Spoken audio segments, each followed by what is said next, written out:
So you have a itinerary and your love overlanding. You have plans to do it big on the trace and some super glamping. One idea, deep news and reviews, a podcast the first rate and here just for you. You don't have to think about it, join us and be about it. Something interesting we want to hear about it, come on let's talk about it. Welcome to Waypoint Overland's Random Waypoints Podcast.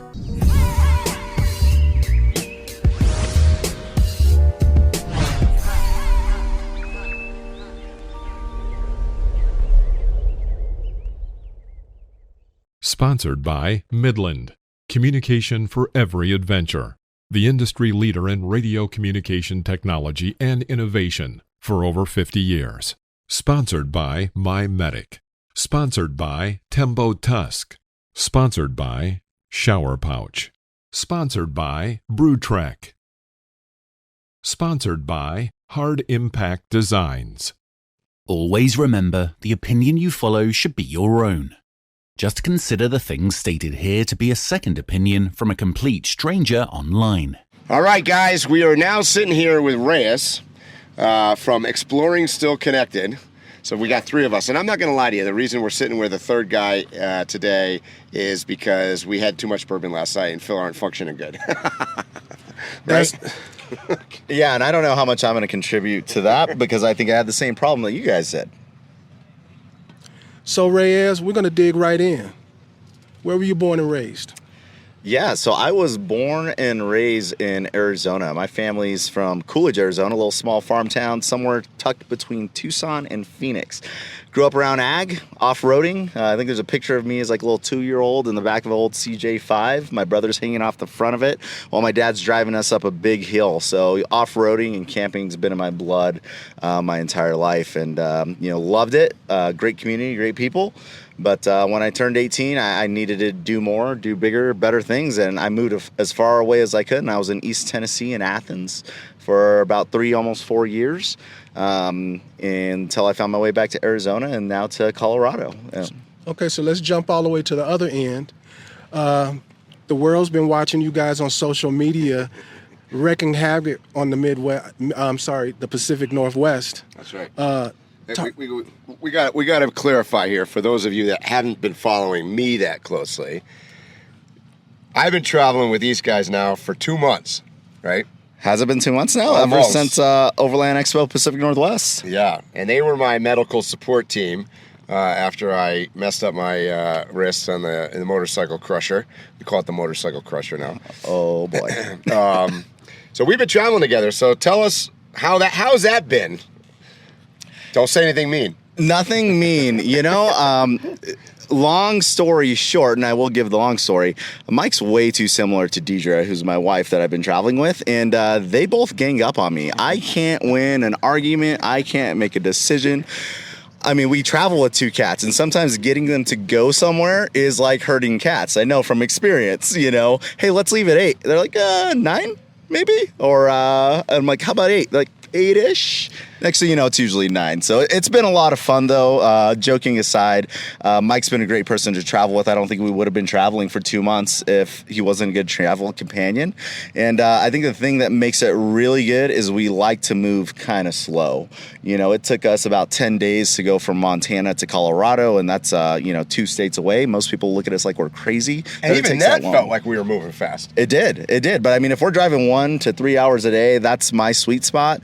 If we could stay in a location for 3 to 4 days, that's perfect. And I think Mike feels very similar. Yeah, we were actually really good travel partners in a sense that, like, I very rarely find somebody that is as slow as I am and kind of wings it.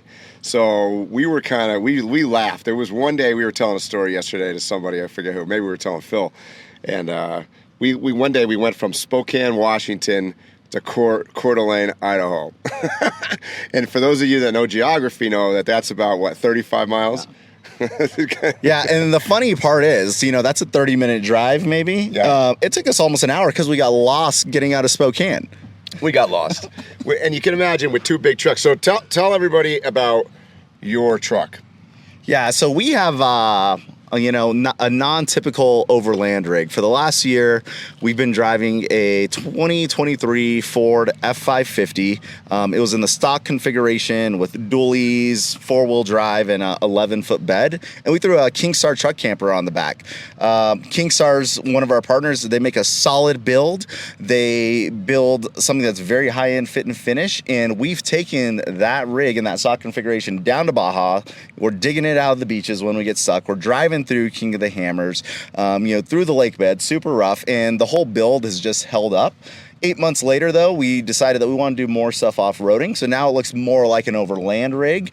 I think it's massive, but again, traveling with Mike for the last 2 months, our rig felt small because we partnered with Buckstop to do our suspension build, and they put 43-inch Goodyear tires on it. Yeah, they're huge. They're huge. Liquid spring suspension. It's this active hydraulic suspension, which is a whole other problem / benefit. We can talk about that later. But now it's a super awesome, capable rig, which looks massive. Yeah. Except when I'm traveling with Mike. It actually looks massive even when you're traveling with me, in my opinion. You walk up from the front of that thing and a hood, big black F550.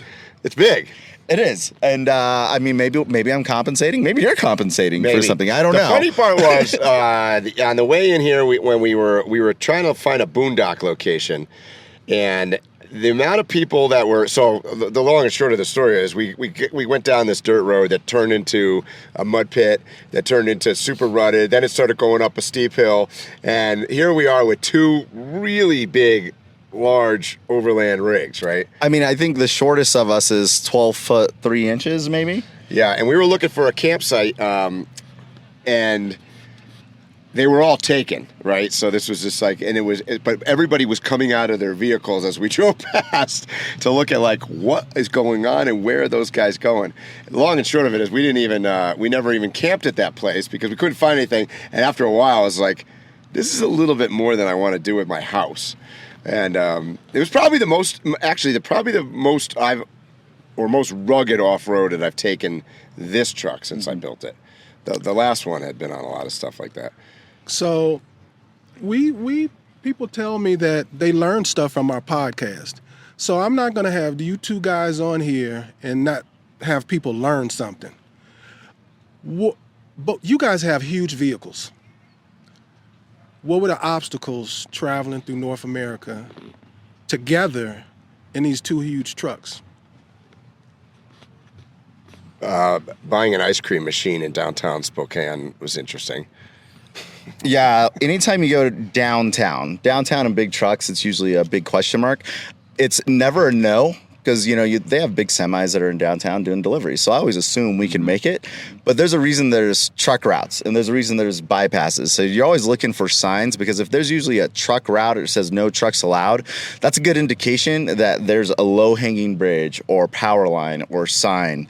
And one of the things that happened, and we noticed it here, just being in Fort Collins area, they don't prune their trees. It's a beautiful town, but you're driving through town, and we are the tree pruners. How many trees do we have on top? I now own a Christmas tree farm. That's what we were joking the one day, remember? I had a whole big evergreen thing sticking out of the roof of my truck. Because they don't. That's the one thing we notice. Yeah. Specifically, I think it's height. To answer your question, Phil, it's height is more of an issue than length or width. Because people always think they're big trucks. They're not any wider than anything else, right? My truck's pretty narrow, actually. And the length is not so much of an issue. And they turn, I don't know about your truck. My truck turns pretty good. So, I don't have a problem, needling through stuff. But, man, the height is where the problem is. Yeah, particularly 100% with you. Same thing. The F550s and 450s actually have wider front axles. So they actually turn sharper than a 3/4 ton or a 1 ton pickup. So, yeah, totally there. It's the height. Have a brush guard, have a rub rail. You have this beautiful big tube on the front of your truck that pushes all the trees over the top to get, captured. So if you want a Christmas tree farm, talk to Mike. Yeah, talk to me. But we're jumping around, right? Are we allowed to jump around on this podcast, Phil? Yes, sir. Okay. So we're at Overland Expo. Because this just popped into my head because we're talking about we're looking out right now at rigs that have trailers and rigs that have rooftop tents, and there's a truck camper right there. What else we got? All sorts of stuff. let's talk about Overland Expo. All right, so what was the highlight for you, Mike? For me, it's been the food. Well, okay. So I was going to say people, but we'll get back to that because Well, we got to break it up into categories because there's so many positive and good things we could talk about. Mm-hmm. The food, the party last night. Let's so talk many about things. the food first. All right. So, what was the name of this restaurant? We found a truck here, and you guys have been listening for years. Know that Phil and I are foodies, and absolutely. We hunt out the food. One year we even did a food truck review of all the vendors. We found, in my opinion, the best food truck that's ever been at an Overland Expo. And ditto. And by the way, I've been to, I don't know how many expos, but more than 25, let's just say. Biggs Meat Wagon. What a name. And we got some samples here. And I know, Reyes, you had something this morning too, right? Yeah, no, absolutely. They were doing breakfast burritos, but what we have on the table here is actually something I like, which is their jalapeno popper pulled pork grilled cheese. I had that the other day with the spicy barbecue, and I have to second this. This is absolutely delicious food truck, great for lunch and dinner. But also, personally, I'm a huge coffee fan, and there's a lot of great coffee here at the Expo, too. So, you got to mention, if you're mentioning food, you got to mention beverages, and there's some great coffee here. There's a lot of local roasters that we recommend. I would just say get out there and taste them all because you're going to be really impressed.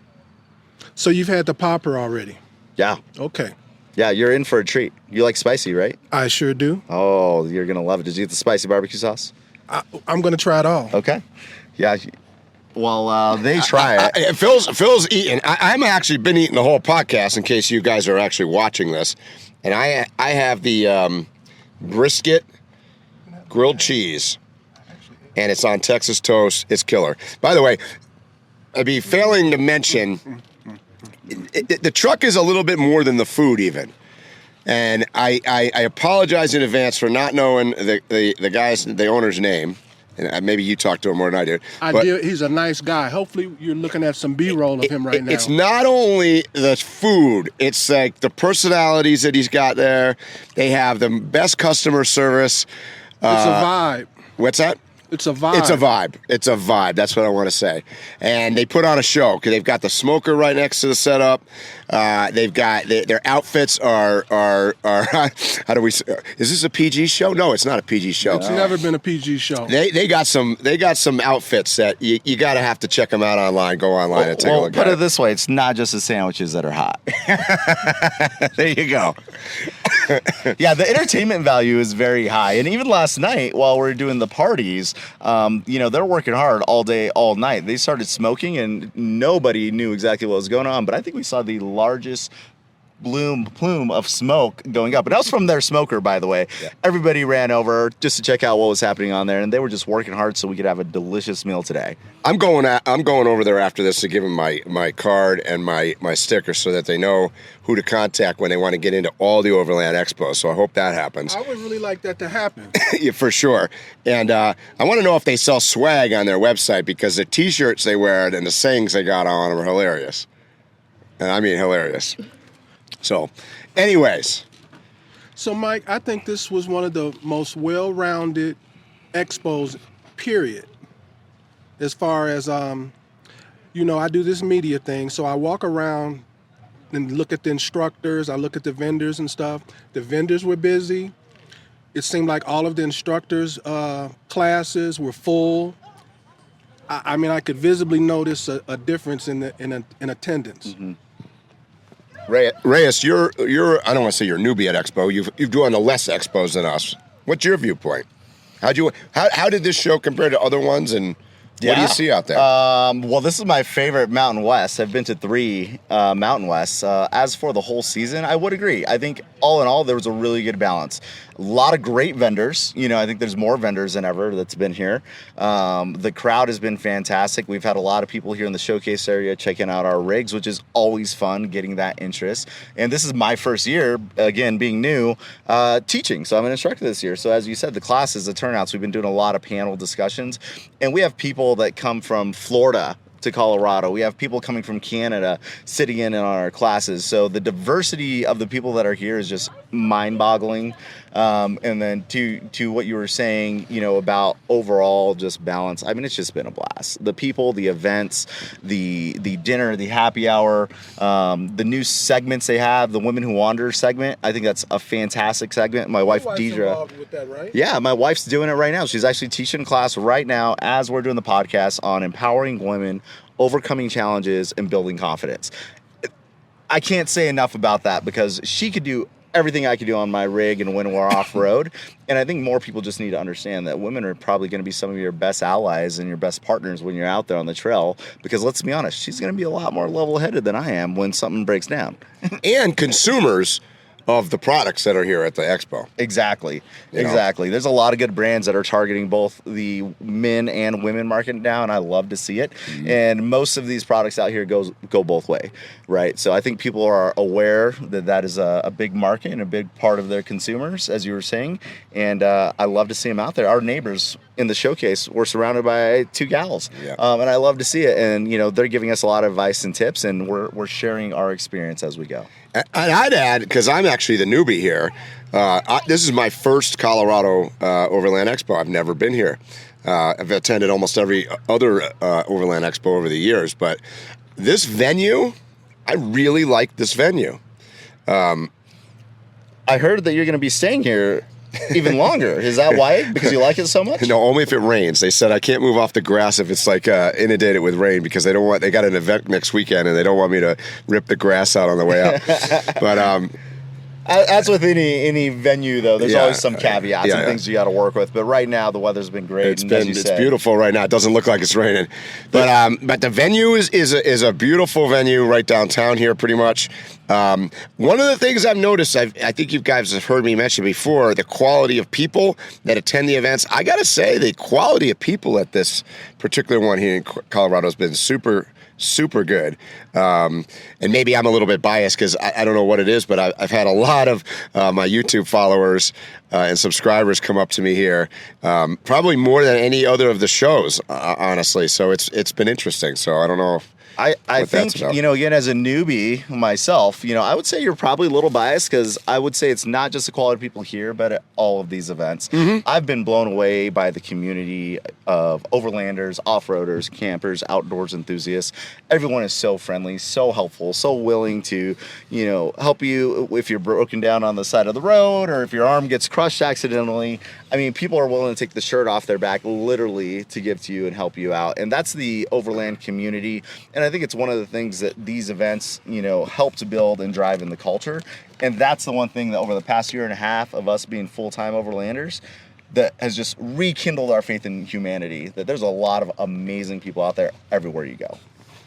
Ditto. I absolutely agree. What keeps me coming is the social. I've taken all the classes. There's no more classes for me to take. There's nothing for me to see that I haven't seen. I'm here for the people, like-minded people who love themselves, love the world, and they want to explore it. So this is a high point through the year for me to come to these events.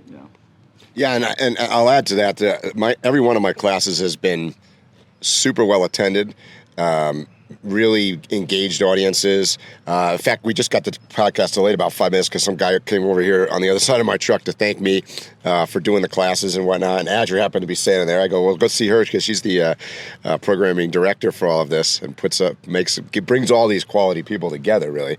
But it's good to hear that people are enjoying it and engaged, and you see their faces in the class too, where they really are trying to suck in the information that you're giving out. Absolutely, and there's some great information out there, and we actually have a new motto on our channel, Exploring Still Connected, that we came up with mainly since we've been to these events. But it's explore more, share more, connect more. And when you're at these events, that's exactly what you're doing. You're exploring, sharing, and connecting with this community, and the knowledge that is being given out there through these classes, through these instructors.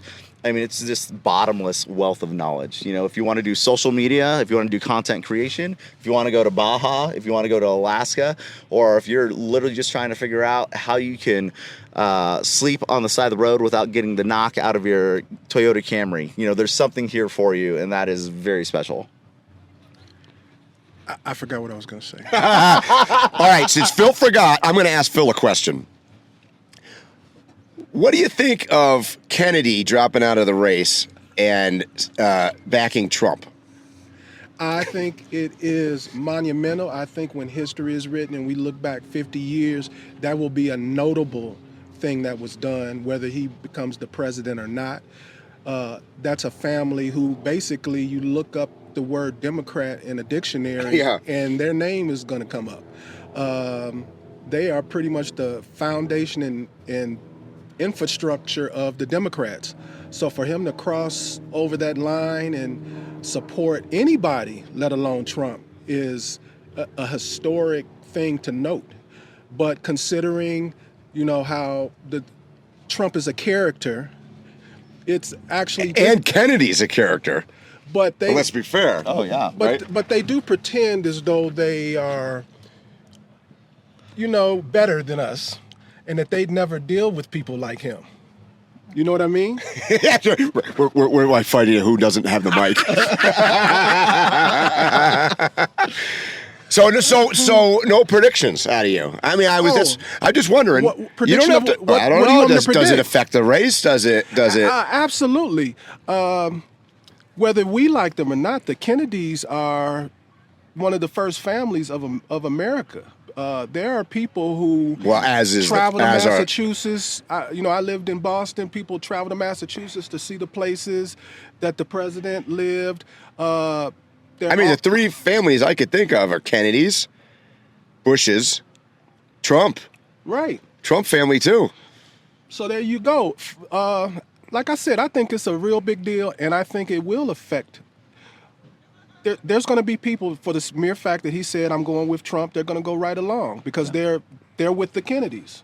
Stay tuned, because we told you we're going to give you the prediction of who we're picking to win the election, but we're not there yet. We got a couple more weeks to go, I think. So, Mike, what's your prediction? Oh, no, I agree with you. I think that it's crazy. I mean, look, Kennedy isn't super popular with most Democrats. Okay, he's bucked the rest of his family. He's bucked the trend, kind of. Mm-hmm. I mean, he's got a lot of liberal principles, but he was so outspoken about anti-vaxxing and stuff like that he's and some of that might be negative to the Trump side. I don't know if it's all positive. Meaning, like, his endorsement, is that strong for Trump? I don't know. I think he'll get votes that he wouldn't have gotten before, but I don't think he'll lose any that he already had. I agree with that. Yeah. Yeah, that's probably true. I think that's probably true. I mean, anytime you have, a big name like Kennedy endorsing someone else, I mean, it's going to drive traffic that way in for some reason. It's press and it's attention. And, as Trump would probably say, all attention is good attention. So that's something that we have to look at, to your point of, Kennedy kind of being more of a moderate, if you will, in the middle. I mean, I remember seeing him, and I love this, seeing the guy, working out in, downtown LA on the gym, and he's doing bench press, Yeah, he's a big proponent of working out fitness, and I'm pretty sure he's doing testosterone replacement therapy as well, which is pretty interesting, to see this old guy. So, you know what? Kudos to him as someone that is obviously driven in many ways for himself, for the country, and in his personal gains to actually step out of the race and back someone else, regardless of who that is. So it's going to be interesting to see, how the cards fall. And I'm interested to hear your guys' predictions as we get closer, because, if you were having this conversation a month ago, you would have been talking about completely different candidates. And that is something to me in this current day and age that is mind-boggling that that's a situation. I'm glad I handed Mike the mic because I have a lot to say about that. No, because it is weird. Yes, you're right. What we would have predicted a month ago was totally different than what was going on today. Like in light speed, and fuck that. It's still a weird. Well, hold on. You should have to elect your. The people who run for president should be the people that you voted for, not somebody that they decided for you. Agreed. They did a shell game on you. Yeah, you attacked me last podcast because I called it a coup, but it's kind of a coup. It's an internal shell game. I'll give you that. But we still ended up, like, here's my frustration. I'm just going to give you my frustration. We had two candidates originally between Trump and Biden that are Phil's looking at me. He always thinks I'm going to try to be politically correct. They're both terrible speakers, really. Like, from I thought it was just to say old. They're both old too. But now, and then you get Harris, who also is a terrible speaker, and then you get Kennedy, back at Trump, who also is a terrible speaker. And I'm not saying it's all about speaking, but what a cast of characters we're talking about. These are a bunch of ding-dongs. Yeah. Well, I mean, if you think about past presidents, and I think about this all the time, Abraham Lincoln, one of the greatest orators there was. There's a book, Lincoln on Leadership, fantastic. And it talked about his leadership strategy, and it was all around speaking. Yeah. So speaking is extremely important. That was how our country was founded on. Because you're a politician. Politicians are speakers by definition. Exactly. So, I mean, yes. Do you pick the best of the bad? Like, what do you do there? Or you just undervalue the ability to logically and coherently have a conversation and give a point across? Because I think part of that, too, is that some of the conversations and some of the things that are passing through legislation are so convoluted, the normal person can't understand it. No way. Yeah. I got my doctorate here in Colorado, and one of the things I learned while doing that is that if you can't effectively communicate your idea to a fifth grader, you failed. Yeah. We don't need to overcomplicate things. That's we right. need to explain things in a manner that anyone can understand. That way we could have a conversation where we're all on equal footing. And that's a problem across the board. Yeah. Yeah. And if you think about it, Bush won, Reagan, Obama, Clinton. I would say those four guys won the elections because they're great speakers. All of them. Yes. I agree with what you said about America and being able to speak. America is based off of a Declaration of Independence. It's about words, just like you said. I never thought about it that way. I loved hearing that. It's funny how you say, too, that you got to be to like a fifth grader or something, because I just remember back in the day when I was in Africa the first time, and we tried to get our news, and this is prior to the way we have internet now. You would get it on shortwave radio. We would listen to Voice of America, and it would come on, "This is Voice of America in special English." And they talk super slow, and they use super basic words, because obviously it's propaganda, right? It's a propaganda machine too. I mean, but it applies. I mean, when I spent a couple months in Brazil and I spoke a little Spanish, no Portuguese, but I picked it up quick. And I tried to speak like a fifth grader just so I could get my conversation across. Like, it's universal. That concept and that idea can get you through the entire world if you could have that approach of, can you communicate this to a fifth grader? Because if that's the case, anyone's going to be able to understand you. We probably got listeners out there that think Trump's a second grader, so. If you guys were to enroll right now in any journalism school, the first thing they teach you is that no higher than 8th grade. You should communicate at an 8th grade level. The newspaper is an 8th grade level literature. Wow. That's fascinating. I did not know that. Yeah, I didn't either, but I believe that. And I'd almost argue that 8th grade is probably too advanced, but for average people out there. Yeah. But, Well, I mean, I think this is a good conversation and a good segue, because both of you guys all have a big presence online. Obviously, Waypoint Overland podcast. Thank you for having me here. Drive the Globe. You guys have this opportunity to communicate with a lot of people in this community and throughout it. How do you target your communication efforts? Are you looking at communicating to a 5th grader or 8th grader? What are you doing? I mean, I know you're often communicating with a turtle, so that's probably got to be somewhere close to there.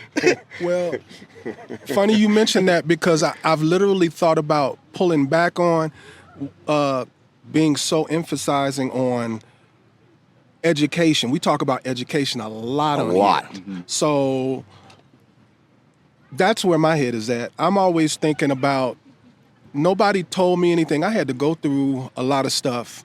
And then Overland Expo came along and I was starting to take classes, so then there was somewhere to learn. But you have to learn from somewhere, and I'm just trying to be another part of that education process on the inspirational educational side. So that's where I am in my social media. I always want people to be like, oh, look what he's doing. He's having a ball. I want to do that. I want, when they hear me talking, that they're hearing me talk about not how hard it is, but how easy it is, and how you should go do it. So that's my social message. Well, and from a creator standpoint, we talked about this in my creator panel yesterday. One of the things that we do through sharing videos and photos and stories and whatnot is to educate. Like, and it's one of the reasons I teach here too, because I think being a teacher is the best learning experience that you can have, right? Yeah. No, I'm 100% with you. You learn while you teach. Yes. Yep. And, I'd like to believe that the Overland crowd here is of a higher intelligence level than probably your average cross-section across America anyways. And, so that's stimulating, to listen to other people talk. Some of the questions that come in at the classes are, you almost have to pause. And when you're sitting up there on the stage, right? Yeah. And you go, let me think about that. And I got to say this. I said I don't need any more classes. There's literally dozens and dozens of classes that I could take and learn something new. I meant the basics. I've covered the basics. But so if you think you know it all, you don't know it all. There's always a new class. There's always something else for you to come here and learn. Whether it's a workshop and you guys talking about where you've gone or come from, I'll leave it at that. Yeah, and I think to that point too is, even if you do know it all, or you don't, probably know a lot, and that should be shared. And that's one of the things that I find that we need to do more of. And again, we do it through video or social media, but that's not a very efficient way of communicating to the masses.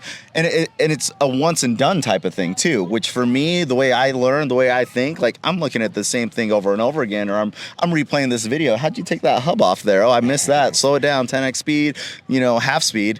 And one of the things that I'm working on actually right now that will be coming is a Overland outdoor enthusiast specific community. There's a lot of those out there, Facebook Marketplace, your local things. But I want to build a community that, I'm involved in, that I could help lead, that I could help grow and shape, that it was a repository of knowledge. Yep. How camp cooking? We're just cooking on the Scottle. Is there a recipe of Scottle cooking there? What about how do you find trails? How do you boondock or mooch dock, in the city? All of these things that we use day to day, share with the community that they can reference, contribute, add to, so that we could all grow and learn together. There's some quote, I butcher it all the time, but it's something like rising tides, all ships rises. There's something along that way. Something like that. And I think that's it with the community, and being a part of this community for the past year and a half, sharing that knowledge, helping people grow with you, helping people explore with you. There's nothing more rewarding than that. Amen. And as creators and part of the Overland community, we have a responsibility, I feel like, to educate, lead by example.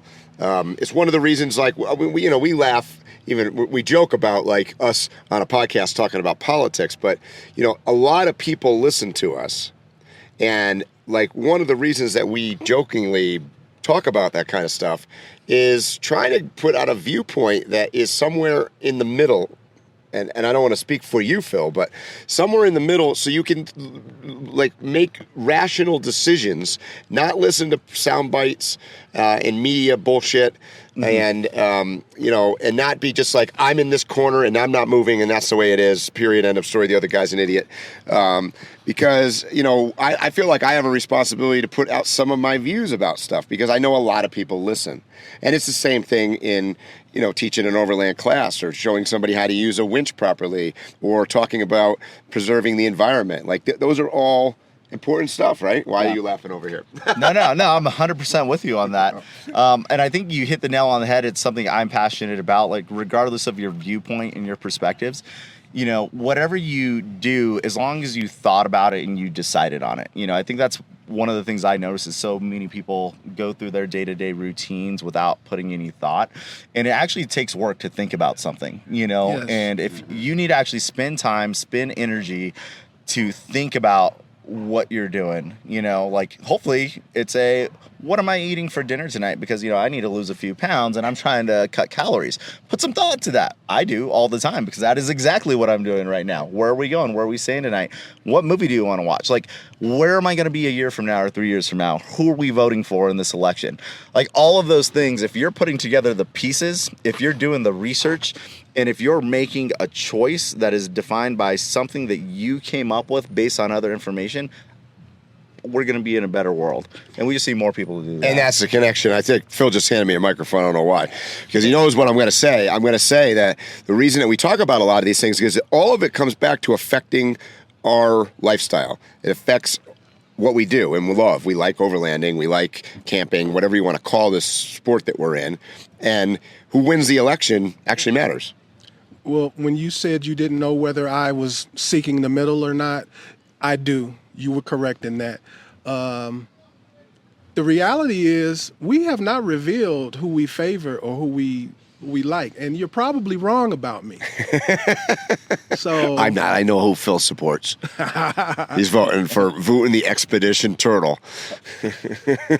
Oh, yeah. No, but all joking. We haven't really given our opinions that much. We've just kind of stated the facts. Yeah, it's the facts. And write into us if you disagree with our facts. But, like when I say that none of them could speak, if you disagree with that, I don't know. I don't know what you're listening to. Do some fact checking. I believe it. Yeah. Yeah. So let's talk about what else what have we missed about our summary here of Overland Expo? Like let's since we're sitting here on this beautiful grounds next to my truck, it's Sunday. It's almost Sunday afternoon. It's not Sunday. It's still Sunday morning. Well, I think the highlight was Saturday night. And I'm not just saying it because we had a bomb-ass party. We did. And if you weren't here, you missed something. Everybody was there. Before we get there, we had the guy from Hey. Yeah. So talk about it, Mike. He came to your truck. He didn't come to mine. He did come to, Damon John came by, right? Yeah. From Shark Tank. He actually ended up, I don't know, I think he was less interested in my truck and more interested in the Expedition Turtle because he spent about a half an hour over there videoing with the turtle. Yeah, he was playing with a little girl in the thing with the turtle. It was blowing my mind. And he came over with the execs from Dometic, so that was kind of a cool experience. You just never know who you're going to run into walking around Overland Expo, right? Right. So after that, the evening, 5 o'clock, started happy hour. And I think that was I had so many people come up to me thanking me and saying, I had a great time, and I ate it all up. Yes, absolutely. And a shout out while we're on to Reyes here and his wife Deidre for cooking. And who else? We had a couple other cooks. Jerry from Timbo Tuss was over. How did I forget Jerry? Jerry was here. We were cooking on 3 Timbo Tuss, so we can't miss him. Yeah. Can't miss it. Candy was helping prep. There was a lot of hands involved, and I was covered in grease shortly afterwards. So while everyone else went to go enjoy happy hour, I went and took a little shower because I probably cooked like over 200 sliders. I was wondering where you disappeared to. They were delicious, but yeah, it was a very greasy mess. And to be fair, I am a newbie when it comes to cooking on the Scottle. Fortunately, I had Jerry right next to me on my left, so he was giving me expert tips, and it was a blast. I couldn't agree more. That kicked off the night. And as it continued, I'm sure. Then where did we go? We went to Rhino Rack. And Rhino Rack had a DJ. And we even had Gloria came on. Yeah. Yeah, Gloria. Are we going to tell that story one day? We'll tell that story on the podcast, but we should save that story for the same podcast that we give our prediction who's going to win the election. So just go for it the whole podcast. Yeah. We'll definitely be shut down, thrown right off of Spotify and Apple, but it's all good. And then we went to, where do we go next? I don't even know because Rhino Rack. We went to Rhino Rack Camp, actually. Right. So that's one of the cool things. There's a lot of great on-site camping and vendors and or just participants and a lot of after-hours campfires and parties. And that was the next step of the night. That's right. And then we ended back at Phil and Candy's campsite. Had a few shots. That was where this podcast today has become a bit more challenging to record because I think it was the bourbon. It was bourbon, right? Oh yeah, it was definitely bourbon. Was it Turtle Whistle pig. Pig? And Whistle pig. Turtle Pig? They unfortunately it was a lot of bourbon. There was also some Old Elk rye that was delicious. Oh yeah. And then we tried to wake up Michael, who was sleeping in his hammock thing from Hard Impact Designs. Right, Michael Davis. Yeah, Michael Davis. He was. I think I was at one point trying to push it, make him into a swing. He had his hammock attached to his truck, and it was swung over to mine. Yeah. And when we got there, you didn't even know it was him. Yeah, I was going to cut it until he said something, and I knew it was him. Morning. So, Too guys, funny. if you're not catching on, it's a ball to come to Overland Expo. It's a ball. Whether you're tuned in for education, the education is a ball. These guys are characters. These are the guys you're going to see in the classes. The party is always good. Yep. And then there was so much going on yesterday with the women that wander, and the night before you guys went to the moto party. The moto party was fantastic. We had Dump Truck emceeing, and that guy is a hoot. He's not an Eva, but he is fantastic. And you miss out on that because that guy was getting people to do headstands. We were having people run all the way around, and the moto party was a really good time. It was my first time there. Looking forward to the next one. Definitely. We were over at the Rhino Rack party. Yep. But while that was going on, they were having the raffle going, and it was jam-packed. Yep. Yes. Yep. So if you haven't gotten to Overland Expo ever, it's definitely worth getting to. And, for lack of better reasons, just come on down and, you'll be able to meet the expedition turtle. So I think you guys are still hanging out. So this is a question for both of you all. What's next after this? For us, we will probably be in the Colorado area for the next couple of weeks. Try to get some high altitude because it's hot down here. And then we are doing a short work vacation to Austin here mid-September. And I don't know if we're driving or flying. There's not much in between for us on the road trip, so it might be a flight, and that's also going to be my 40th birthday. So if you guys are in Austin or if anyone's going to be around there, reach out to me. We'll be bringing in my 40th birthday down there. That's going to be a blast. And then after that, I think we're going to work down to Moab, Utah for November. They do the Turkey Boogie. We do a lot of aerial cinematography. The Turkey Boogie is probably one of the largest base jumping events in the world. Base jumpers from all over the world show up en masse to Moab for Thanksgiving, and they're jumping off every exit point possible. It is insane to see, and we'll be out there filming. So we'll be doing that for a while. And my general plan, we're breaking up. Like, we've been traveling for 2 months, so it's our breakup point here. I'm planning on basically leaving here and heading down towards Mexico, going down towards Baja. And I am engaged in a Spanish language immersion class. And that's why I'm going down, because people might be like, why, Mike, are you going to go down to Baja in the hurricane season when nobody's there? And that's the reason we're going to go down. A couple friends of mine, Kevin and Brenda, are going to go as well. And we're going to check ourselves in for like a month, and maybe even 2 months if we have to, and try to become extremely fluent in Espanol. So we are prepared for more travels down the Pan American Highway, really. That's kind of the goal. Looking forward to that. And I think that's part of our trip, extended. We think in years now, not necessarily weeks of travel. But this next year, 2025, is going to be a big one for us. In January, we're going to work down to Baja, catch up with Mike again. We have some big build updates to our rig coming along that should be showcased and highlighted then. And then the idea is to work all the way north from there to ultimately end up in Dead Horse, Alaska, in the Arctic Circle. So we're going from the southern tip of Baja to the northernmost tip of America and Alaska in the Arctic Circle. And that's all going to be over the course of winter, summer, fall 2025. So a lot. you know, and I'm sure I'll run into a bunch of you guys that are listening down in Baja, and I met some new people here at Expo that are going to stop by and say hi when they come down, because there's a bunch of people that were in our Baja class the other day that, you know, sucking up knowledge to go head south of the border. So a lot of exciting stuff. Okay, I don't know why people ask me this, Mike, but I'm asking you for the people. How's your hand doing? It's you know, you guys can just contact him, right? or my doctor. No, it's I'm not that kind of doctor. I know. I can grip, I can move it, I can ride the moto again. I cannot feel either of these two middle fingers or the middle of my hand.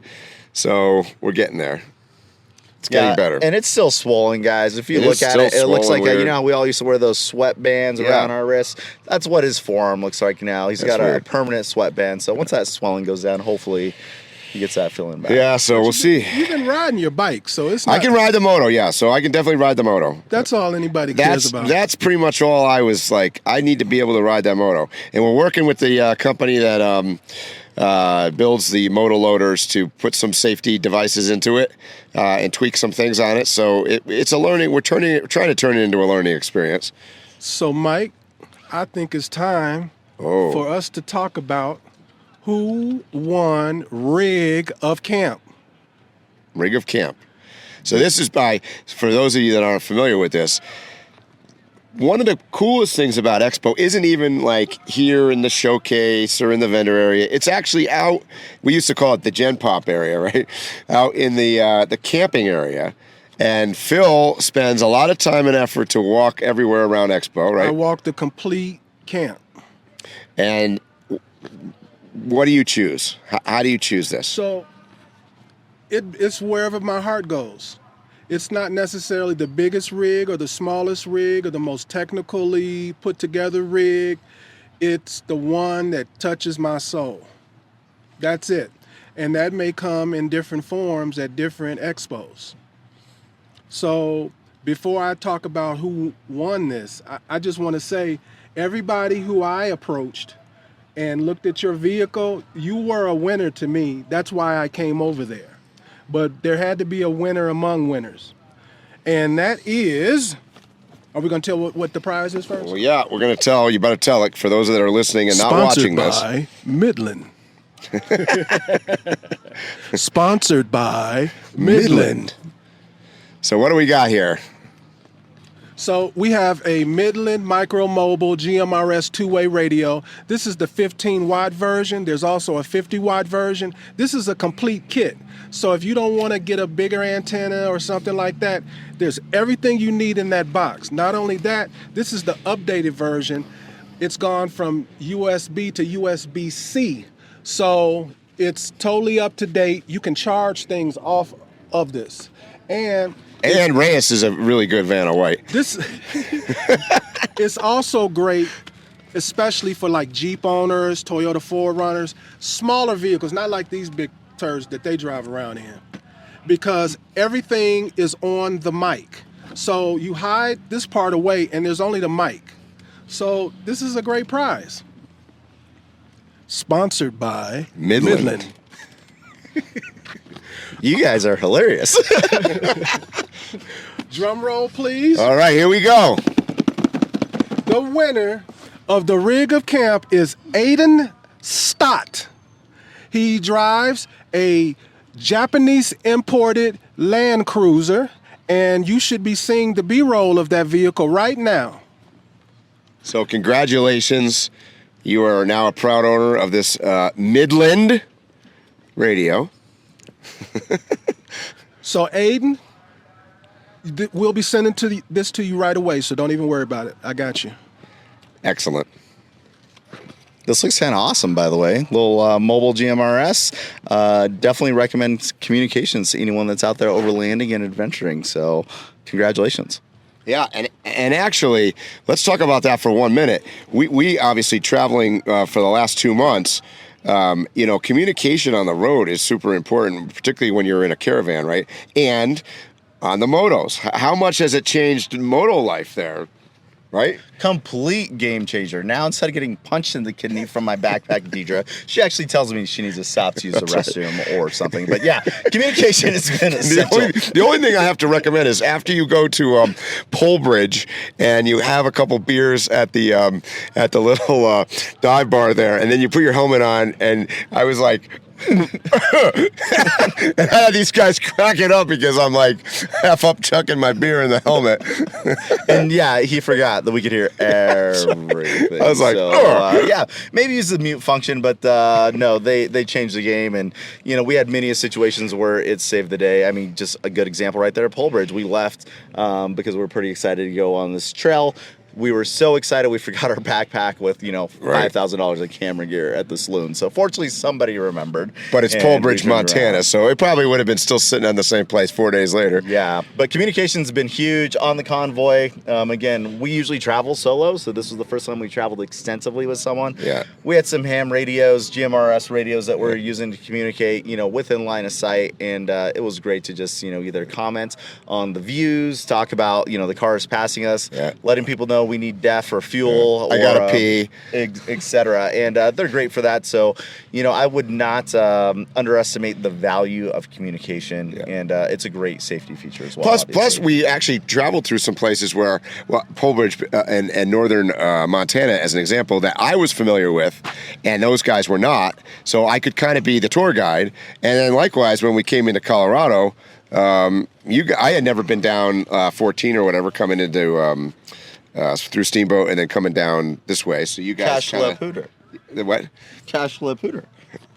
The locals call it a pooter. Mike's a kid. He can't say that with a straight face, by the way. If you're not watching this, he is just laughing every time he says. Yeah. If you come to this area, definitely go visit the Pooter. Yeah, it's a hidden gem. So yeah, no, being able to play tour guide. And that was it, too, at Glacier National Park on the motos. He was taking us to all the cool spots, pointing out all the views. I learned a lot. Again, sharing the knowledge he had, that education, tying it back to what we discussed earlier. Having communication like what Midland's providing is going to increase your ability to communicate, to educate, and to get out there and experience this beautiful world we're in. Beautiful. Question for the two of you. You did Glacier, so I'm sure you had to do the reservation and everything. Is there any differences for the bikes? Is it a different experience for the bikes versus a vehicle? For the national park, you mean?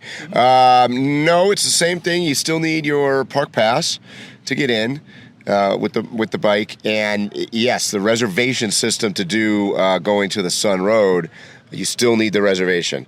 So for those that are looking to do that road, you have to go on at 7 p.m.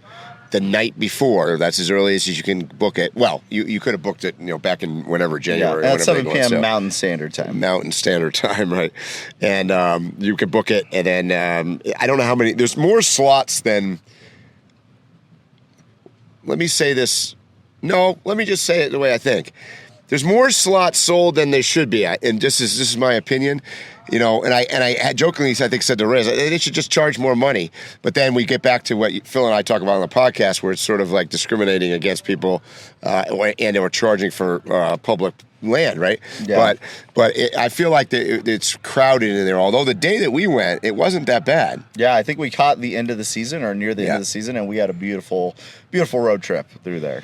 So, but if you're visiting some of these national parks, you got to be cognizant of reservation systems in various places. By the way, Glacier is not just going to the Sun. It's if you go to Many Lakes on the other side and the northern entrance from the Polbridge side, you have to have a vehicle registration for a reservation for all of them.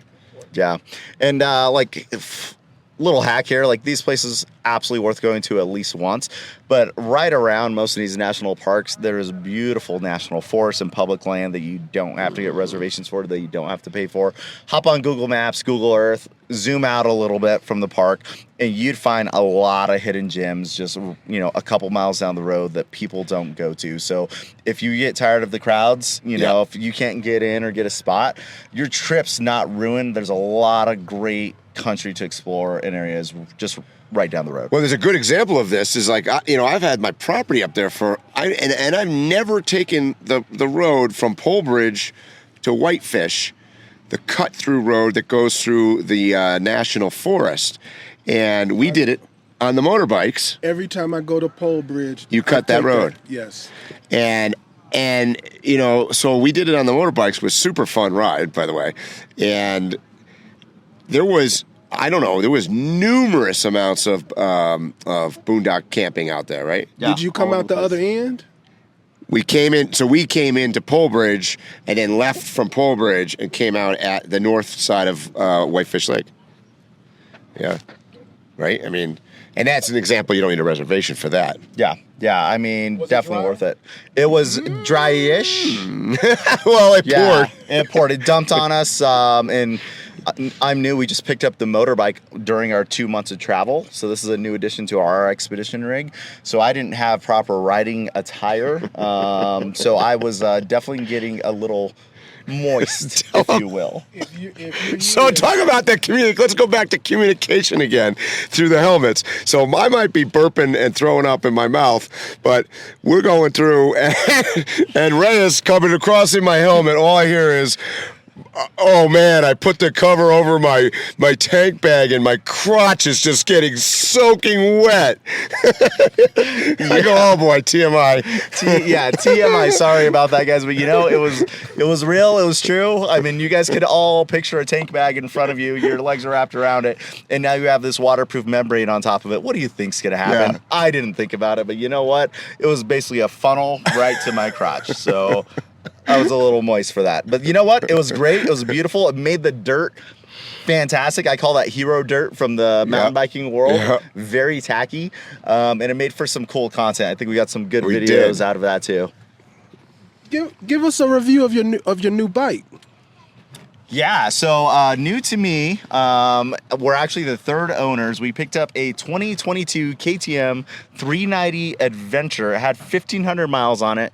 2 owners, and the thing was just mint. All the factory KTM options were on it. We got a smoking deal on it in Spokane, and this was highly, highly influenced by Mike, because it's basically the same Mike has, and it's a year newer, and we were having a conversation while we're broken down, stranded in Redmond, just outside of the expo, where we were there for about 3 weeks waiting on parts, that we need a bike, or we need some alternative form of transportation for these situations where we're stranded and we don't have support. Fortunately, we did have support in that case. We had a great team. Buckstop came out and worked with us and got us rolling, but it's not a good feeling. And when you're out there by yourself, you're solo traveling, redundancy is huge, and we have it in lighting, we have it in communication, we have it in, fridge freezers, we have it in so many different places.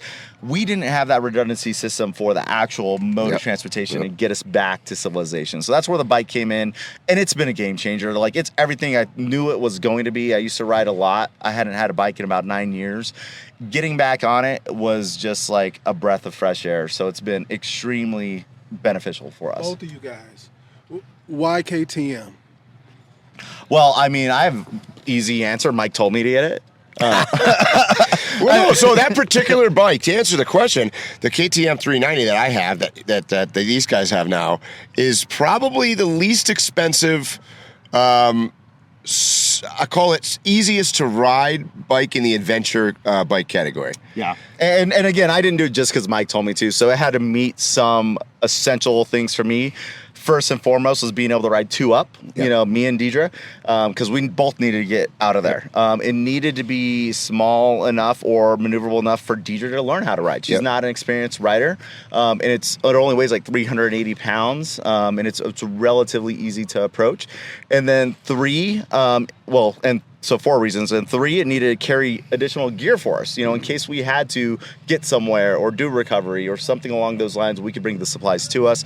And then 4, it had to have a range of greater than 100 miles. Because quite often we are 100 miles in the backwoods from people and places. And I love e-bikes. I want an e-bike. My friend just got the new Stark Vargan. It's amazing, but it doesn't check those boxes that we needed. And that's the problem for full-time nomads. E-bikes, even the best ones, are challenging because we've got to be able to charge, and it's sometimes even a challenge to be able to charge the vehicle and all your systems, solar on board, without an additional huge, gigantic battery. And then the range on them is a problem. So, unfortunately, still gas is the way to go. I've ridden Jerry's Syrian. Yeah, the Suron. The thing I like about the e-bike is you can ride through the forest in silence. Silence, yes, that is true. And that bike is, super capable, fast as hell, but you're going to struggle with two things there: the range and the charging of it. But I mean, sneaking up on somebody and scaring the absolute crap out of them sounds pretty entertaining. It does. So I mean, there's a world where we have two bikes, and one of them might be an e-bike still. So and we can get closer, so the bison won't run away, and we can pet them. Exactly. Right, because that's what we're all about. By the way, we came through Yellowstone National Park from top to bottom, and I don't even think we saw a chipmunk. No, there was no wildlife at all. We camped in the middle of Yellowstone one night. No wildlife. Yellowstone. And it wasn't until we got to Flaming Gorge, Utah, and then we saw moose. Coyotes were all around us. I mean, squirrels and rabbits all over the place. Lots of dogs. And obviously cats and turtles because they're with us all the time. So, I mean, I guess there was cats and turtles in Yellowstone. That's it. That's all that was in Yellowstone. I swear, I've never been through Yellowstone before without, by bare minimum, seeing a bison. I literally recommend Yellowstone for a person who says, where should I go to almost guarantee that I see wildlife? And to be fair, Glacier was the same way. Yeah. So we have the same exact problem in Glacier. And I don't know if it's just so crowded, so saturated, the weather. We're on a shoulder season right now. So there's a lot of things that could be combining there. But, in Yellowstone, it was sleety. I mean, we had all the weather. It was sleeting. Oh, yeah. It was raining. It was I think it was hot. It was snow. everything. It was We had hot. everything. We had all the different climates happen over the course of like 2 days, or 36 hours realistically. So maybe that had something to do with it, because I know I sure didn't want to move when it was sleeting outside. I just want to stay in the camper and curl up. Somebody in the bed. told me the other day, I guess I didn't, maybe I knew this, but I didn't think about it, was that they actually move the bison around in Yellowstone. Yeah. Did you know that? Mm-hmm. Yeah, they I don't know how they do that, but they herd them somehow. But they have more than one herd. They've got at least a dozen herds. Oh, a lot. Yeah. So that's amazing that you guys didn't see anything. Nope. And for those wondering about the what's the name of the thing that blew up in Yellowstone? Biscuit Bottom, Biscuit Ridge, Biscuit something, Biscuit. There was a geyser that blew up. The geyser that blew up. We drove by there. So if you're worried about not being able to see geysers or hot springs or whatever through Yellowstone, that's not the case. And we drove by the Biscuit, and all it had was like one little cone blocking the little thing. You could still sit on the road and see it. It was fascinating. Yeah, it was funny. I was like, wow, that's. They said we're closed for the season. Oh yeah, they made it. They pulled out all stops and put out a cone. Awesome. Well, getting back to the education aspect, I have a class I have to go prep for. I'm about to teach aerial cinematography while on the trail. So I do have to step away. It's been a lot of fun being on this podcast with you gentlemen. Thank you for having me. And I'm definitely looking forward to all the future podcasts and hearing your stances as well as the story around Gloria in upcoming episodes. Oh, yeah. That's the most important. Well, thanks, Reyes. Thanks for joining us today. And you can run. Just go run. We're going to wrap it up ourselves. All right, guys. You know what I'm going to say. Stay safe. Tread lightly. And hopefully we'll see you here or on the trail soon. You have been listening to Waypoint Overland's Random Waypoints. Like, subscribe, and stay tuned for more.